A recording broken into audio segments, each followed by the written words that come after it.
My dear student, আজকে class 10 এর 23.2 এর সাতের যে মান নির্ণয় অঙ্কগুলো আছে x এর মান কত নির্ণয় করি। তার মধ্যে সাতের আজকে 3 নম্বর অঙ্কটা হবে। এটা 1 নম্বর এবং 2 নম্বর যে অঙ্ক করা হলো তার থেকে একটু কি আছে আলাদা আছে। এখানে প্লাস মাইনাসের ফ্যাক্টরটা আসবে। যদি কি থাকে স্কয়ার থাকে, যদি কি থাকে স্কয়ার থাকে এবং স্কয়ারটাকে তুলে কি করতে হবে, শুধুমাত্র x টাকে বসাতে হবে আর তারপরে ডান দিকে যে সংখ্যাটা থাকবে সেখানে রুট দিতে হবে। আর অ্যানসার লেখার সময় কি করতে হবে, প্লাস এবং মাইনাস দিয়ে অ্যানসারটা আসবে। দেখো কিভাবে অঙ্কটা হচ্ছে। x স্কয়ারটাকে বসিয়ে দিলাম, ইকুয়াল টু sin 30 ডিগ্রি মান কত আছে, হাফ f 1/2 স্কয়ার আছে বসিয়ে দিতে হবে plus 4 cot 45 degree 1 cot 45 degree মান হবে 1। তাহলে এখানে কত হবে, তাহলে 1 এর কি হবে স্কয়ার, শুধুমাত্র 1 স্কয়ার এটা হবে।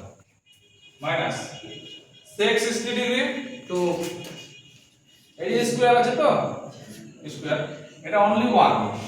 ওকে, নেক্সট লাইনে কি হচ্ছে দেখো, এই যে x স্কয়ার বসে গেল ইকুয়াল টু এখানে 1 আছে, 1 এর স্কয়ার মানে 1 আর 2 এর স্কয়ার মানে 2 দিনে কত হয়ে গেল 4 প্লাস এখানে কত 1 এর স্কয়ার মানে কত হলো 1 আর 1 মানে এখানে 4 এর কি কত হলো 4 মাইনাস 2 এর স্কয়ার মানে কত হলো 2 দুগুণে 4 হয়ে গেল।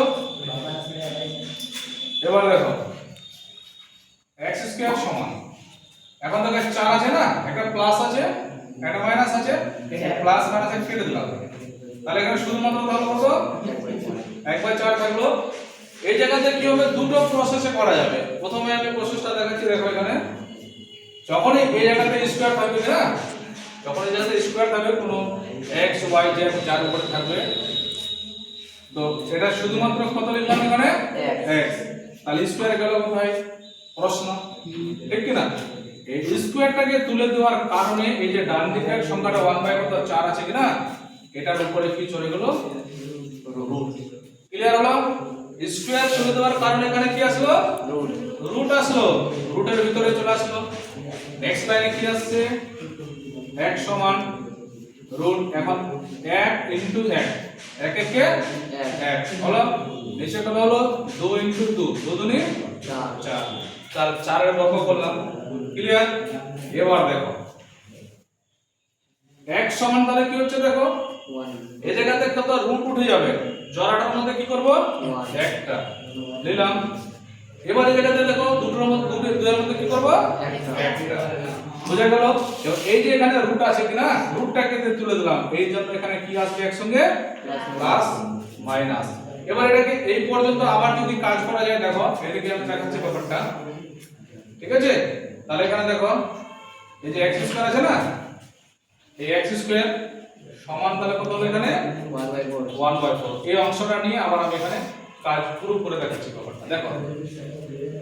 তাহলে এবার কি হবে, এখানে বা লিখতে হবে, এখানে বা লিখলাম, দেখো x স্কয়ার এটা প্লাস আছে না, আমি যদি এদিকে নিয়ে আসি তাহলে কি হবে মাইনাস হবে 1/4। এদিকে কিছু থাকলো না মানে কি হলো 0। নেক্সট লাইনে কি হচ্ছে দেখো, আমি এখানে সূত্র প্রয়োগ করব, a square minus b square. কি করা হয় দেখো, তাহলে এটা করলাম a স্কয়ার মাইনাস 1 4 এর বর্গ কত হলো 2 স্কয়ার ইকুয়াল টু 0। ঠিক আছে? তাহলে এবার a স্কয়ার মাইনাস b স্কয়ারের ফর্মুলা যদি বসাই, তাহলে a প্লাস কি হলো b, তাহলে এখানে কি হলো a মাইনাস হলো কত b সমান কত হলো 0। তাহলে এখানে কি আছে, দুটি রাশির গুণফল 0। ঠিক আছে? তাহলে এখানে কি লিখব, তাহলে বা x প্লাস 1/2 ইকুয়াল কত হলো 0। তাহলে এখানে কতটা লিখতে হবে, কি হয়, কি লিখব কতটা হয়। এখন যদি আমি এটাকে লিখি শুধুমাত্র x ইকুয়াল টু, তাহলে প্লাস আছে ওই দিকে কি হবে মাইনাস, কত হলো তাহলে হাফ হলো, হয় x ইকুয়াল টু x হয় x plus 1/2 equal to 0, x সমান কত -2, অথবা অথবা তাহলে কি হবে, তাহলে বলো তো এই যে x মাইনাস আছে না, দেখো x মাইনাস 1/2 সমান 0, তাহলে বা x সমান তাহলে এখানে কত হবে 1/2, এটা মাইনাস আছে তাহলে কি হয়ে গেল প্লাস, তাহলে এখানে হলো x/2। তাহলে x অতএব x এর নির্ণয় মান মান সমান প্রথমে কি পেয়েছি মাইনাস x এর মান একটা পেয়েছি মাইনাস আর একটা পেয়েছি প্লাস তাহলে প্রথমে লিখলাম 1/2 মানে প্লাস কমা মাইনাস 1/2 তাহলে কি হলো x এর মান প্লাস মাইনাস 1/2 বুঝা গেল ক্লিয়ার হলো তাহলে এখানে x সঙ্গে আমি দেখাই দিলাম x প্লাস মাইনাস 1/2 ওটা প্রুফ করার জন্য ব্যাপারটা বললাম ঠিক আছে ওটা একটু করলে পরে অঙ্কটা বড় হয়ে যাচ্ছে এটা একটু ছোট হচ্ছে এই নিয়মটা বুঝে নিলে পরে হয়ে যাবে বুঝা গেল সবাই আশা করি Yes, sir. ওকে